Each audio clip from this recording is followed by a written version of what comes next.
Njësia administrative Ana e Malit në Bashkinë e Shkodrës është zona më e prekur nga përmbytjet e fundit. Aktualisht mbi 500 hektar tokë bujqësore vijojnë të jenë në ujë, duke shkaktuar dëme të konsiderueshme, veçanërisht për fermerët dhe kultivuesit e tokës.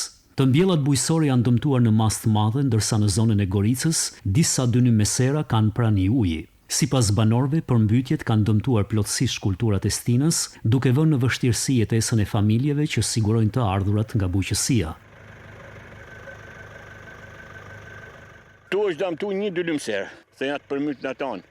E banë 300 lek, një fidan domatjet, 250 lek, një fidan tramullit. Ne kena probleme se s'kam ku mjellë ma. 8 muaj, 9 muaj jam pa hangër. Duhet me thirr fëmijëve.